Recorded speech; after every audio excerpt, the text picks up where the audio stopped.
Hi friends. రాంబాయమ్మకు సడన్గా heart stroke వచ్చింది. ఎమర్జెన్సీగా హాస్పిటల్లో జాయిన్ చేశారు. డాక్టర్ గారు ఆపరేషన్కు రెడీ అయ్యారు.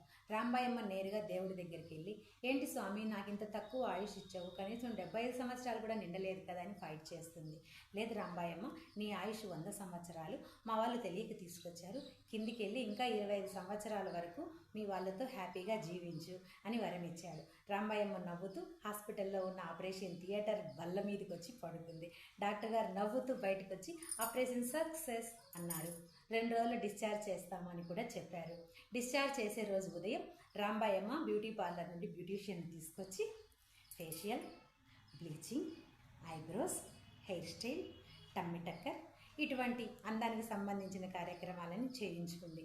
అంతలోపు హాస్పిటల్ స్టాఫ్ వచ్చి రాంబాయమ్మను వీల్చైర్లో కూర్చోపెట్టుకొని హాస్పిటల్ మెయిన్ గేట్ దగ్గర వదిలిపెట్టారు.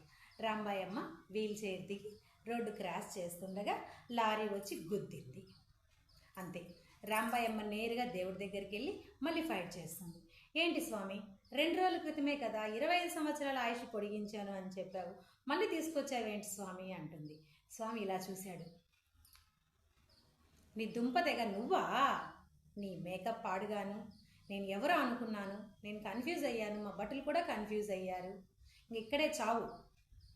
ఒకసారి అయితే నిన్ను కిందికి పంపించే రైట్స్ నాకున్నాయి, కానీ మళ్ళీ మళ్ళీ కిందికి పంపించే రైట్స్ నాకు లేవు అని రాంబాయమ్మను మందలించాడు. ఈ చిన్ని కామెడీ వీడియో నచ్చినట్టయితే లైక్ చేయండి, షేర్ చేయండి. నా ఛానల్ని సబ్స్క్రైబ్ చేసుకోకపోతే సబ్స్క్రైబ్ చేసుకోండి.